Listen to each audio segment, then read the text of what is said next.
जय Hind. Basic electronics के आज इस वीडियो में हम सेमीकंडक्टर के बारे में पढ़ेंगे। पिछला क्लास में हमने पढ़ा था classification of solid on the basis of energy band, जिसमें हमने कंडक्टर के बारे में जाना, सेमीकंडक्टर के बारे में जाना और इंसुलेटर के बारे में जाना। आज हम यहाँ सिर्फ मेरा टॉपिक है सेमीकंडक्टर, कि सेमीकंडक्टर किसको बोलते हैं।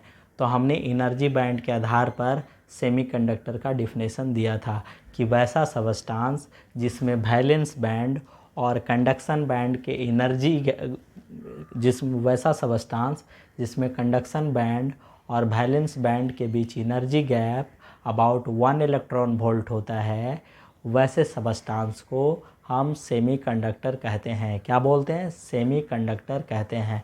माने वैसा मटेरियल जिसमें वैलेंस बैंड और कंडक्शन बैंड के बीच एनर्जी गैप 1 इलेक्ट्रॉन वोल्ट के आसपास होता है, वैसे मटेरियल को हम सेमीकंडक्टर बोलते हैं। एग्जाम्पल के तौर पर यदि हम देखें तो जर्मेनियम, सिलिकॉन, ये सब सेमीकंडक्टर का एग्जाम्पल है।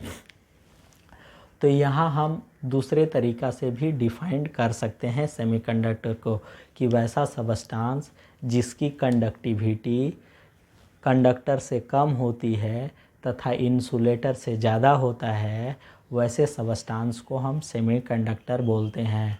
और तरीक़ा से हम डिफाइन कर सकते हैं, वैसा सबस्टांस जिसका रेजिस्टेंस कंडक्टर से तो ज़्यादा होता है लेकिन इंसुलेटर से कम होता है, वैसे सबस्टांस को हम सेमीकंडक्टर कहते हैं। क्लियर? तो ये सेमीकंडक्टर को डिफाइन करने का तरीका था।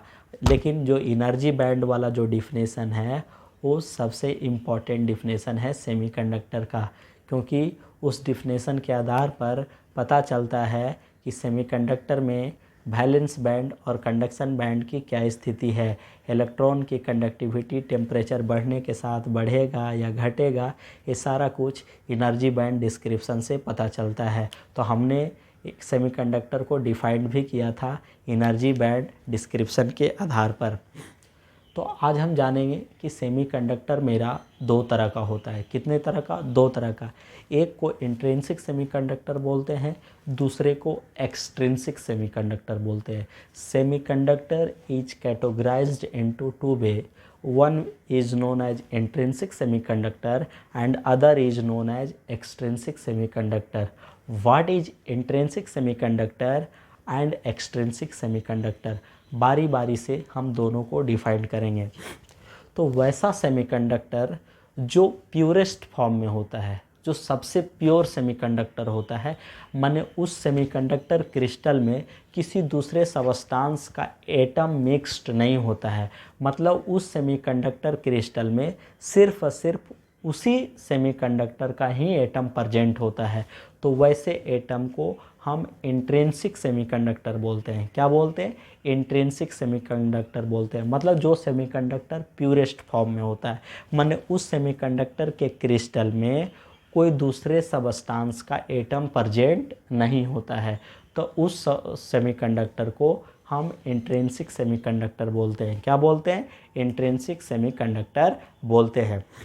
हमने इंट्रिंसिक सेमीकंडक्टर का क्रिस्टलाइन स्ट्रक्चर हम ऑलरेडी बना रखा है, आप यहाँ देख सकते हो। ये देखो सेमीकंडक्टर है। सेमीकंडक्टर का दो टाइप है, एक इंट्रिंसिक सेमीकंडक्टर है, दूसरा एक्सट्रिंसिक सेमीकंडक्टर है। इसको हम बाद में जानेंगे, पहले हम इधर से ही चर्चा करते हैं। तो सेमीकंडक्टर का दो टाइप, एक इंट्रिंसिक सेमीकंडक्टर, दूसरा आपका एक्सट्रिंसिक सेमीकंडक्टर। तो ये इंट्रिंसिक सेमीकंडक्टर का एक क्रिस्टलाइन स्ट्रक्चर है। कैसा स्ट्रक्चर है? क्रिस्टलाइन स्ट्रक्चर है। हाँ, मतलब क्रिस्टलाइन का स्ट्रक्चर कहने का मतलब है जिसमें एटम एक विशेष फैशन में आपस में जुड़े होते हैं कोवैलेंट बॉन्ड से। तो देखो, तो इस क्रिस्टल में हमने दिखाया है कि एक सिलिकॉन एटम जो है अपने पड़ोस के 4 सिलिकॉन एटम से कोवैलेंट बॉन्ड से जुड़ा हुआ है। किससे जुड़ा हुआ है? कोवैलेंट बॉन्ड से जुड़ा हुआ है सर। तो देख लो, यहाँ सभी कोवैलेंट बॉन्ड आपका टोटली आपका फील्ड है, मतलब यहाँ कोई भी इलेक्ट्रॉन फ्री नहीं है। तो भैया आप जानते हो कि कि जो करंट का कंडक्शन होता है वो फ्री इलेक्ट्रॉन के कारण होता है। किसके कारण होता है? फ्री इलेक्ट्रॉन के कारण। लेकिन हम इस क्रिस्टलाइन स्ट्रक्चर में देख रहे हैं कि यहाँ कोई भी सिलिकॉन एटम में आपका इलेक्ट्रॉन फ्री नहीं है, मतलब यहाँ कोई भी फ्री इलेक्ट्रॉन प्रेजेंट नहीं है। तो यदि इस क्रिस्टल को हम बैटरी से जोड़ देंगे भैया, बैटरी से जोड़ देंगे, देखो तो बैटरी से जोड़ देंगे तो क्या कोई करंट फ्लो होगा? तो आपका आंसर होगा नो, माने कोई करंट नहीं फ्लो होगा, बिकॉज इस क्रिस्टल में कोई भी फ्री इलेक्ट्रॉन प्रेजेंट नहीं है। तो कोई भी फ्री इलेक्ट्रॉन प्रेजेंट नहीं है तो क्या करंट का कंडक्शन संभव है? तो नहीं। तो इस कंडीशन में एक क्रिस्टल कैसा बिहेव करेगा? इंसुलेटर की तरह बिहेव करेगा। कैसा बिहेव करेगा? इंसुलेटर की तरह। लेकिन हाउ एवर, फिर भी एट रूम टेम्परेचर पर, जिसको हम generally 25 degree centigrade to 27 degree centigrade consider करते हैं, माने 25 से 27 डिग्री सेंटीग्रेड टेम्परेचर को हम रूम टेम्परेचर मानते हैं, नॉर्मल टेम्परेचर मानते हैं। तो इस टेम्परेचर पर आपका क्या होता है? इंट्रिंसिक सेमीकंडक्टर के क्रिस्टल के अंदर आपका कुछ कोवैलेंट बॉन्ड जो है टूट जाता है। जैसे मान लो कि एक कोवैलेंट बॉन्ड टूट गया सर, तो ये जब टूट जाएगा तो यहाँ वाला इलेक्ट्रॉन बाहर ना आ जाएगा भैया। तो यहाँ वाला जब इलेक्ट्रॉन बाहर आ जाएगा तो यहाँ क्या हो जाएगा? खाली स्थान हो जाएगा। तो ये जब कोवैलेंट बॉन्ड हमारा ब्रेक कर गया, ये ब्रेक कर गया तो ये तो बाहर आ गया इलेक्ट्रॉन, तो यहाँ क्या हो गया? खाली स्थान क्रिएट हो गया। क्या हो गया? तो ये जो बाहर हो गया इसको बोलेंगे फ्री इलेक्ट्रॉन। इसको फ्री इलेक्ट्रॉन बोलेंगे। और ये जो खाली स्थान क्रिएट हो गया इसको बोलेंगे हम होल बोलेंगे। क्या बोलेंगे? होल। इसका मतलब है जो ही आपका रूम टेम्परेचर पर आया सेमीकंडक्टर का टेम्परेचर, कुछ वो कोवैलेंट बॉन्ड टूट गया, माने इलेक्ट्रॉन जो है एनर्जी एक्वायर्ड कर लिया। एक्वायर्ड एनर्जी के कारण इलेक्ट्रॉन की काइनेटिक एनर्जी बढ़ गई होगी, जिसके कारण वो बॉन्ड तोड़ करके बाहर आ गया। तो जो इलेक्ट्रॉन बॉन्ड तोड़ करके बाहर आ गया उसको फ्री इलेक्ट्रॉन बोलेंगे। और जहाँ से वो भाग आया है तो वहाँ जो स्थान बचा उस स्थान को हम होल बोलेंगे। तो होल इज़ नथिंग बट, ये जो इलेक्ट्रॉन सब देख रहे हो सब कौन सा इलेक्ट्रॉन है? वैलेंस इलेक्ट्रॉन है। ये जो इलेक्ट्रॉन सब देख रहे हैं बाह्यतम कक्षा वाला इलेक्ट्रॉन है, ये सब वैलेंस इलेक्ट्रॉन है। तो यही इलेक्ट्रॉन ना बाहर आया भैया, वैलेंस इलेक्ट्रॉन ही फ्री हो सकता है। तो ये आपका क्या हो गया? रूम टेम्परेचर पर एनर्जी एक्वायर्ड कर लिया और काइनेटिक एनर्जी इसका बढ़ गया होगा, जिसके कारण वो बॉन्ड तोड़ करके बाहर आ गया। तो बाहर आ गया तो भैया यहाँ जो स्थान बच गया खाली स्थान, इस खाली स्थान को हम होल बोलेंगे। तो hole is nothing but it is simply a vacant place of free अति valence electron. Hole is the vacant place of valence electron. Hole जो है ये खाली स्थान जो है इसको बोलेंगे vacant place of valence electron. Clear? इस होल पर वर्चुअल पॉजिटिव चार्ज माना जाता है। क्या माना जाता है? वर्चुअल पॉजिटिव चार्ज माना जाता है। माने इस खाली स्थान को भरने के लिए क्या चाहिए? इलेक्ट्रॉन चाहिए। तो इलेक्ट्रॉन मूव किधर करता है? पॉजिटिव चार्ज की ओर ना मूव करता है। तो हाँ, तो इलेक्ट्रॉन ही इधर मूव होगा, माने इसको भरने के लिए कौन आएगा? इलेक्ट्रॉन। माने इलेक्ट्रॉन का अट्रैक्शन किधर होगा? होल की ओर होगा। और इलेक्ट्रॉन मूव किधर करता है? पॉजिटिव चार्ज की ओर। इसलिए होल पर वर्चुअल पॉजिटिव चार्ज माना जाता है। और ये मान कर चलते हैं कि वर्चुअल पॉजिटिव चार्ज जो है प्लस 1.6 इंटू 10⁻⁻19 कूलम, माने इलेक्ट्रॉन के बराबर ही इस पर चार्ज माना जाता है, वर्चुअल पॉजिटिव चार्ज माना जाता है। क्या माना जाता है? वर्चुअल पॉजिटिव चार्ज माना जाता है। तो अब देखो भैया, अब तो इस क्रिस्टल के अंदर फ्री इलेक्ट्रॉन क्रिएट हो गया और होल क्रिएट हो गया। तो क्या यदि आप बैटरी से कनेक्ट करेंगे इस क्रिस्टल को तो करंट फ्लो होगा? तो आपका आंसर होगा जी सर, यस सर, क्योंकि अब इसमें फ्री इलेक्ट्रॉन क्रिएट हो गया है। क्या क्रिएट हो गया? फ्री इलेक्ट्रॉन, माने अब इलेक्ट्रॉन मूव कर सकता है। जो ही पोटेंशियल डिफरेंस अप्लाई करोगे क्रिस्टल के क्रॉस, माने जो ही आपका क्या होगा, बैटरी कनेक्ट करोगे, इलेक्ट्रिक फील्ड डेवलप हो जाएगा। अब जो ही इलेक्ट्रिक फील्ड डेवलप होगा क्रिस्टल के क्रॉस, इलेक्ट्रॉन का मूवमेंट स्टार्ट हो जाएगा, और जब मूवमेंट स्टार्ट होगा तो करंट भी फ्लो होगा। तो एक बात मैं आपको बता दूं कि ये जो सेमीकंडक्टर क्रिस्टल है, इस क्रिस्टल के अंदर जो करंट फ्लो होता है वो फ्री इलेक्ट्रॉन के कारण भी होता है और होल के कारण भी होता है। आप कहिएगा सर ये खाली स्थान है तो ओकर कारण कैसे करंट फ्लो होगा? हाँ भैया, इसके कारण भी करंट फ्लो होगा। मैं अलग से एक वीडियो बनाऊंगा, concept of hole current in a semiconductor, माने होल के कारण कैसे करंट फ्लो होगा, इसका मैं एक अलग वीडियो बनाऊंगा। तब आपको रियली में समझ में आएगा कि यस सर, होल के कारण भी सेमीकंडक्टर के अंदर करंट फ्लो होता है। तो हाँ, तो सेमीकंडक्टर क्रिस्टल के अंदर फ्री इलेक्ट्रॉन और होल के कारण भी करंट फ्लो होता है। लेकिन जो एक्सटर्नल सर्किट है, जो वायर है, इस वायर में जो करंट होगा वो सिर्फ और सिर्फ इलेक्ट्रॉन के कारण करंट होगा। चूँकि ये जो होल है वो वायर में नहीं हो सकता है, वो होल जो है सिर्फ क्रिस्टल के अंदर ही हो सकता है। तो जो बाहरी परिपथ है, जो एक्सटर्नल सर्किट है, इसमें सिर्फ इलेक्ट्रॉन के कारण करंट फ्लो होता है, होल के कारण करंट फ्लो नहीं होता है। लेकिन जो क्रिस्टल है सर, उस क्रिस्टल के अंदर फ्री इलेक्ट्रॉन के कारण भी करंट होता है और होल के कारण भी करंट होता है। तो दूसरे शब्द में हम कह सकते हैं कि सेमीकंडक्टर के अंदर फ्री इलेक्ट्रॉन के कारण भी करंट फ्लो होगा और होल के कारण भी आपका करंट फ्लो होता है। क्लियर? तो बात है कि देख लो, मान लो एक बॉन्ड और टूट गया सर, ये बॉन्ड टूट गया तो ये इलेक्ट्रॉन बाहर आ जाएगा, यहाँ खाली स्थान क्रिएट हो गया। ये टूट गया तो ये इलेक्ट्रॉन बाहर चला जाएगा, यहाँ खाली स्थान क्रिएट हो गया। तो यहाँ देख रहे हैं जितना फ्री इलेक्ट्रॉन है उतना ही होल है।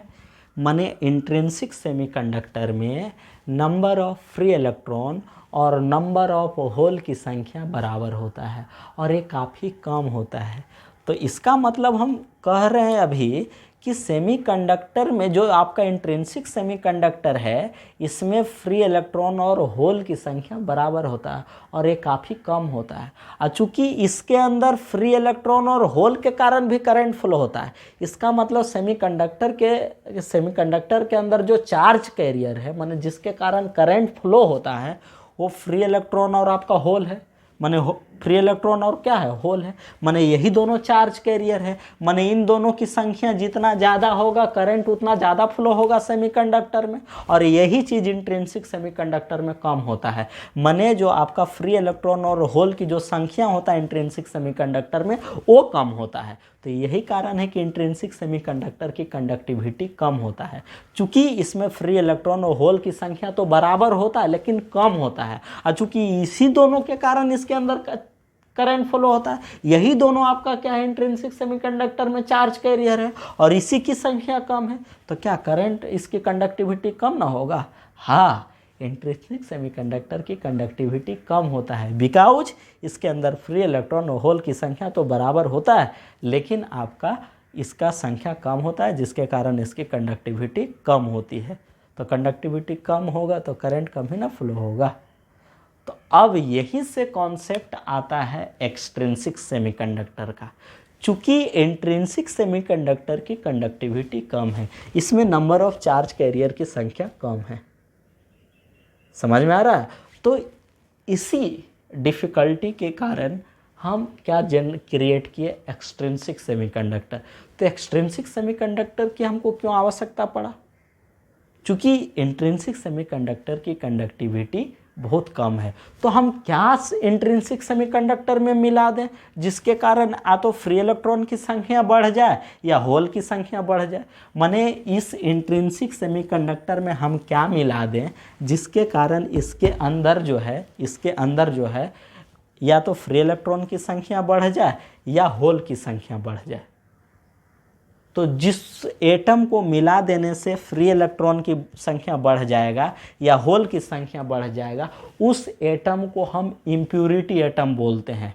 माने जब इंट्रिंसिक सेमीकंडक्टर को हम इम्प्यूरिटी एटम मिला देंगे तब इस सेमीकंडक्टर इंट्रिंसिक नहीं रह जाएगा, तब हम इसको क्या बोलेंगे, एक्सट्रिंसिक सेमीकंडक्टर। माने एक्सट्रिंसिक सेमीकंडक्टर की कंडक्टिविटी जो होगा वो इंट्रिंसिक से ज़्यादा होगा। माने इंट्रिंसिक सेमीकंडक्टर की कंडक्टिविटी को बढ़ाने के लिए, माने उसके अंदर चार्ज कैरियर को बढ़ाने के लिए, माने उसके अंदर फ्री इलेक्ट्रॉन या होल की संख्या बढ़ाने के लिए हम कुछ इम्प्यूरिटी एटम मिला देते हैं। उसी इम्प्यूरिटी एटम के कारण इंट्रिंसिक सेमीकंडक्टर के अंदर होल की संख्या बढ़ जाएगा या फ्री इलेक्ट्रॉन की संख्या बढ़ जाएगा। तो जब इम्प्यूरिटी मिला देंगे तो प्योर रहा नहीं, तब उस सेमीकंडक्टर को हम क्या बोलते हैं, एक्सट्रिंसिक सेमीकंडक्टर। तो स्वाभाविक एक्सट्रिंसिक सेमीकंडक्टर की जो कंडक्टिविटी होगी वो इंट्रिंसिक सेमीकंडक्टर से क्या होगा, ज़्यादा होगा, बिकॉज इसके अंदर या तो फ्री इलेक्ट्रॉन की संख्या ज़्यादा होगा या होल की संख्या ज़्यादा होगा। तो हाँ, तो अब इम्प्यूरिटी क्या है, तो आपका इंट्रिंसिक सेमीकंडक्टर की कंडक्टिविटी बढ़ाने के लिए, माने इंट्रिंसिक सेमीकंडक्टर में नंबर ऑफ फ्री इलेक्ट्रॉन या नंबर ऑफ होल की संख्या बढ़ाने के लिए जिस एटम को उसमें मिला दिया जाता है वही इम्प्यूरिटी एटम कहलाता है। और इम्प्यूरिटी एटम आपका दो तरह का होता है, एक पेंटावैलेंट इम्प्यूरिटी होता है, दूसरा ट्राइवैलेंट इम्प्यूरिटी होता है। पेंटावैलेंट इम्प्यूरिटी उसको बोलते हैं जिस एटम के बाह्यतम कक्षा में 5 इलेक्ट्रॉन होता है। ट्राइवैलेंट इम्प्यूरिटी उसको बोलते हैं जिस एटम के बाह्यतम कक्षा में 3 इलेक्ट्रॉन होता है। क्लियर? तो हाँ, तो इंट्रिंसिक सेमीकंडक्टर आपका क्या है, ये आपका क्या है, जब हम इंट्रिंसिक सेमीकंडक्टर में इम्प्यूरिटी मिला देंगे तब वो एक्सट्रिंसिक सेमीकंडक्टर बन जाएगा। और एक्सट्रिंसिक सेमीकंडक्टर का कंडक्टिविटी आपका जो होगा इंट्रिंसिक सेमीकंडक्टर से आपका क्या होता है, ज़्यादा होता है। और ये दो तरह का होता है, एक को बोलते हैं पी टाइप एक्सट्रिंसिक सेमीकंडक्टर और दूसरे को बोला जाता है एन टाइप एक्सट्रिंसिक सेमीकंडक्टर। हाँ, ये दो तरह का होता है, एक को बोलते हैं पी टाइप एक्सट्रिंसिक सेमीकंडक्टर और दूसरे को बोलते हैं एन टाइप एक्सट्रिंसिक सेमीकंडक्टर। हाँ, तो बात है कि भाई पी टाइप कब कहेंगे, एन टाइप कब कहेंगे, तो डिपेंड करता है किस तरह के इम्प्यूरिटी हम मिला रहे हैं। समझ रहे हैं? यदि हम पेंटावैलेंट इम्प्यूरिटी मिलाएंगे तो पेंटावैलेंट इम्प्यूरिटी मिला देने से आपका क्या होता है, नंबर ऑफ फ्री इलेक्ट्रॉन की संख्या जो है वो बढ़ जाता है। तब फ्री इलेक्ट्रॉन की संख्या बढ़ जाएंगे। फ्री इलेक्ट्रॉन क्या है आपका, क्या है, free electron negative charge carrier है ना, इसलिए जब हम पेंटावैलेंट इम्प्यूरिटी मिलाएंगे तब हमारा फ्री इलेक्ट्रॉन की संख्या बढ़ जाएगा। तब उस एक्सट्रिंसिक सेमीकंडक्टर को हम एन टाइप सेमीकंडक्टर बोलेंगे। और जब हम ट्राइवैलेंट इम्प्यूरिटी मिलाएंगे तो ट्राइवैलेंट इम्प्यूरिटी मिलाने से आपका क्या होता है, पॉजिटिव चार्ज कैरियर की संख्या बढ़ जाता है। तब उस सेमीकंडक्टर को हम पी टाइप सेमीकंडक्टर बोलते हैं। क्या बोलते हैं, माने ये एक्सट्रिंसिक सेमीकंडक्टर का टाइप डिपेंड करता है कि हम किस तरह के इम्प्यूरिटी मिला रहे हैं। और हाँ, इम्प्यूरिटी मिलाने का मेरा मेन मकसद क्या है, कंडक्टिविटी को इंक्रीज करना। किसको इंक्रीज करना, कंडक्टिविटी को इंक्रीज करना। माने चूँकि कंडक्टिविटी किस पर डिपेंड करता है, फ्री इलेक्ट्रॉन और होल पर डिपेंड करता है सेमीकंडक्टर का। माने ये दोनों की संख्या ज़्यादा होगा तो कंडक्टिविटी ज़्यादा होगा। और ये दोनों की संख्या हम कैसे बढ़ाते हैं, इम्प्यूरिटी मिला के बढ़ाते हैं। इम्प्यूरिटी मिला देने से कंडक्टिविटी बढ़ जाता है। और जब इम्प्यूरिटी मिलाएंगे तो उसको तो प्योर सेमीकंडक्टर कहेंगे नहीं, उसको इम्प्योर बोलेंगे और उसी को हम बोलते हैं एक्सट्रिंसिक सेमीकंडक्टर। हाँ, तो इम्प्यूरिटी आपका क्या होता है सर, इम्प्यूरिटी दो तरह का होता है। इम्प्यूरिटी दो तरह का हो गया, एक आपका पेंटावैलेंट हो गया, पेंटावैलेंट, और दूसरा क्या हो गया, ट्राइवैलेंट। ट्राइवैलेंट ये हो गया आर्सेनिक हो गया, ये हो गया एंटीमनी हो गया, एंटीमनी। फास्फोरस भी ले लो पी, और इसमें ले लो बोरॉन ले लो, एल्युमिनियम ले लो, गैलियम ले लो। ये सब ट्राइवैलेंट इम्प्यूरिटी है। और ये सब pentavalent impurity, arsenic, antimony, phosphorus. हाँ, तो पेंटावैलेंट इम्प्यूरिटी इसके बाह्यतम कक्षा में 5 इलेक्ट्रॉन होता है सर। कितना इलेक्ट्रॉन, 5 इलेक्ट्रॉन। तो देखो, तो जो ही मान लो कि आर्सेनिक मिला देते हो, आर्सेनिक मिला दोगे यहाँ, तो इसके बाह्यतम कक्षा तो 5 इलेक्ट्रॉन, 4 इलेक्ट्रॉन तो साझा कर लिया तो 5वां फ्री ना हो गया भाई। तो इसमें देखो आर्सेनिक मिला देने से इस सेमीकंडक्टर में कौन बढ़ गया, फ्री इलेक्ट्रॉन बढ़ गया। अभी होल नहीं है, चूंकि आर्सेनिक मिला है तो इसके बाह्यतम कक्षा में 5 इलेक्ट्रॉन, तो 5 4 तो कोवैलेंट बॉन्ड बना लिया, 5वां फ्री हो गया।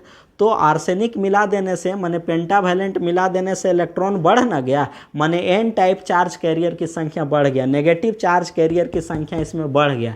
इसलिए इस एक्सट्रिंसिक सेमीकंडक्टर को हम एन टाइप सेमीकंडक्टर बोलेंगे। अब जब मान लो एल्युमिनियम मिला दे तो एल्युमिनियम इसके बाह्यतम कक्षा में 3 ही इलेक्ट्रॉन, तो 3 गो तो साझा कर लेगा भाई कोवैलेंट बॉन्ड से। आपका चौथा क्या हो जाएगा, फ्री माने खाली हो जाएगा। चौथा बॉन्ड खाली माने होल, माने एल्युमिनियम मिला देने से होल, और होल पर वर्चुअल पॉजिटिव चार्ज मानते हैं, माने ट्राइवैलेंट इम्प्योरिटी मिला देने से पॉजिटिव चार्ज कैरियर की संख्या बढ़ जाता है। इसलिए जब हम ट्राइवैलेंट इम्प्योरिटी मिलाएंगे तब उसको पी टाइप सेमीकंडक्टर बोलेंगे। क्लियर?